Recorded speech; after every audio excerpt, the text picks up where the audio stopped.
बावैसो सान सिगां उदालगुरि जिल्ला बिपिएफ आइजो दालाय आरो उदालगुरि जिल्ला लाइमोन बिपिएफनि गोदानै बिबान मोननाय बिबानगिरिफोरनि समायखिरा लानाय हाबाफारि जालाङो। 10 डिसेम्बर मंगलबारखालि उदालगुरि जिल्ला बिपिएफनि मावखुलियाव गोदान बिबानगिरिफोरनि समायखिरा लानाय हाबाफारियाव बारग' मन्थ्रि एबा उदालगुरि जिल्ला बिपिएफनि आफादगिरि रिहन दैमारि, मिरु लाइमोन बिपिएफनि दैदेनगिरि रिन्जय बर', एमसिएलए प्रेस मुसाहारि आरो गुबुन गोजौ दैदेनगिरिफोरा बाहागो लादोंमोन। उदालगुरि जिल्ला आइजो बिपिएफनि आफादगिरि मीरा दैमारि, नेहाथारि रुद्रमाया लिम्बु, उदालगुरि जिल्ला लाइमोन बिपिएफनि आफादगिरि अनसायसा बसुमतारी, नेहाथारि बिनुद गुरुंमोनजों लोगोसे गुबुन गुबुन बिबाननि बिबानगिरिफोरा समायखिरा लायो।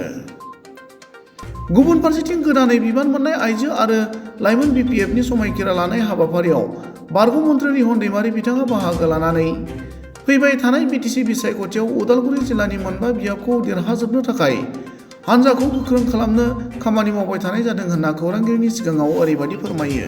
उदालगुरि जिल्ला बिपिएफ राजनिति हान्जानि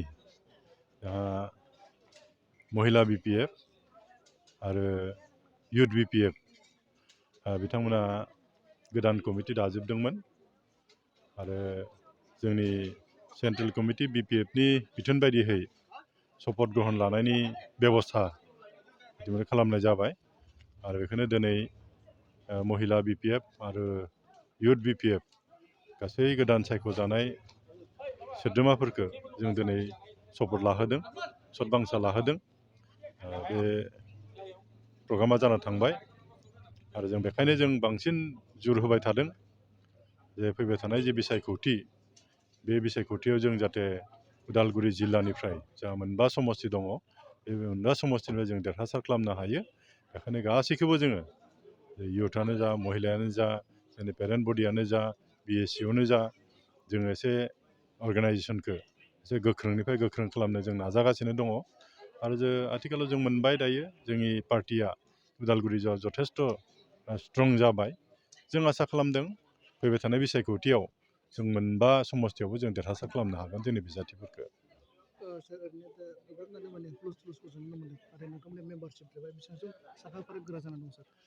जों एक्जेक्ट नाम्बारखौ आं दायो बुंनो हानाय नङा। जों दाखालि जिल्ला कमिटिनि जि एनुवेल कनफारेन्समोन बाहायबो जों मोनसे सिद्धान्त लादों मेम्बारशिप ड्राइभ खालामनो थाखाय। जोंहा गोबां मेम्बार दङ जोंहा, एक्जेक्ट नाम्बारखौ आं उनाव होनो हागोन आरोबाव मेम्बारशिप ड्राइभ खालामनो थाखाय जों बुंदों।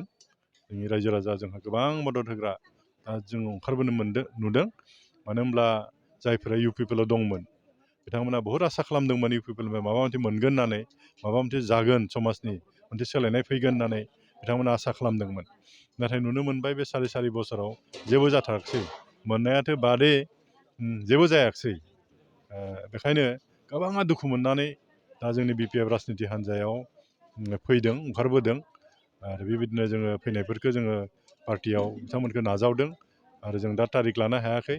बावैसो जों आरो प्रग्राम लाबावगोन। गोबां सुबुंफोर इउपिपिएलनिफ्राय जोंनि पार्टियाव जइन खालामगोन।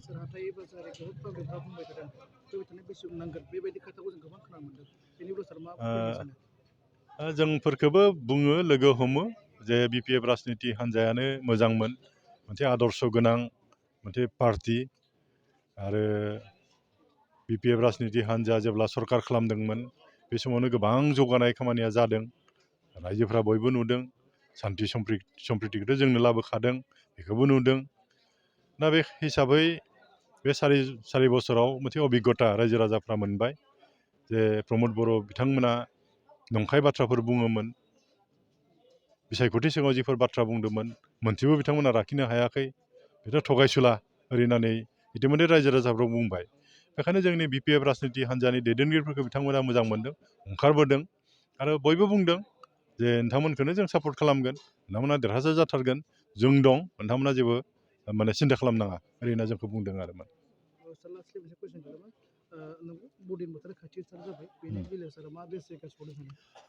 जिहेतु ख्रिस्टानफोरनि बिराद गिदिर मोनसे फोरबो बियो, सारा बुहुमनाङैनो बेखौ खुङो।